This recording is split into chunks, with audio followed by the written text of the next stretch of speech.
സംവിധാനത്തിൽ മോഹൻലാൽ ശോഭന താരജോഡികൾ അഭിനയിച്ച തുടരും ആദ്യ ഷോ കഴിഞ്ഞിറങ്ങുമ്പോൾ മികച്ച പ്രതികരണങ്ങളാണ് നേടുന്നത്.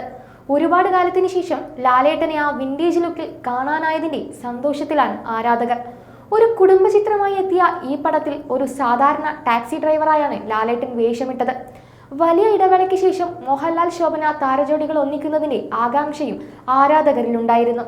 ബിനു പാപ്പു, ഫർഹാൻ ഫാസിൽ, മണിയൻപിള്ള രാജു, ഇർഷാദ് തുടങ്ങി ഒട്ടനവധി പുതുമുഖങ്ങളും ചിത്രത്തിൽ വേഷമിടുന്നുണ്ട്. മലയാളി പ്രേക്ഷകരുടെ ഇഷ്ടജോഡികളായ ശോഭനയും മോഹൻലാലും ഒന്നിച്ച 55 സിനിമകളിൽ ഭൂരിഭാഗവും സൂപ്പർ ഹിറ്റുകളായിരുന്നു.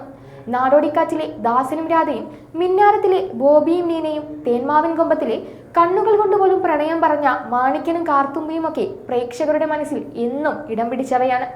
ഇത്തവണ KR സുനിലും തരുൺ മൂർത്തിയും ചേർന്നൊരുക്കി രജപുത്രയുടെ ബാനറിൽ ഒരുക്കിയ ചിത്രത്തിൽ ജെയ്ക്സ് ബിജോയാണ് പശ്ചാത്തല സംഗീതം ഒരുക്കിയിരിക്കുന്നത്. പുലിമുരുകനിലൂടെയും നരനിലൂടെയും പ്രേക്ഷക മനസ്സിൽ ഇടം നേടിയ ഛായാഗ്രഹൻ ഷാജി കുമാറാണ് ഈ ചിത്രത്തിനും ക്യാമറ കൊണ്ട് വിസ്മയം തീർത്തത്. ഓപ്പറേഷൻ ജാവയ്ക്കും സൗദി വെള്ളയ്ക്കും ശേഷം തന്റെ 3ാം ചിത്രവുമായി എത്തുന്ന തരുൺ മൂർത്തിക്ക് മികച്ച അഭിനന്ദന പ്രവാഹങ്ങളാണ് ഈ ചിത്രം നേടിക്കൊടുത്തത്. സിനിമാ മേഖലയോടുള്ള താല്പര്യം അവസാനിപ്പിച്ച് തമിഴ്നാട്ടിൽ നിന്ന് തിരികെ എത്തി നാട്ടിൽ ടാക്സി ഡ്രൈവറായി ജീവിക്കുന്ന ഷൺമുഖനായാണ് മോഹൻലാൽ വേഷമിടുന്നത്. അദ്ദേഹത്തിന്റെ ഭാര്യ ലളിതയും 2 മക്കളും അടങ്ങുന്ന ഒരു സാധാരണ കുടുംബമായിരുന്നു.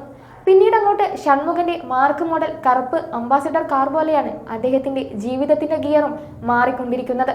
വലിയ പ്രത്യേകതകൾ ഒന്നുമില്ലാത്ത ഒരു സാധാരണ കുടുംബചിത്രം അതിനെ കഥ പറച്ചിലിന്റെ രീതി കൊണ്ടും ആവിഷ്കാര ഭംഗി കൊണ്ടും സൂപ്പർ ഹിറ്റാക്കി എന്നതാണ് സംവിധായകനായ തരുൺ മൂർത്തിയുടെ വിജയം.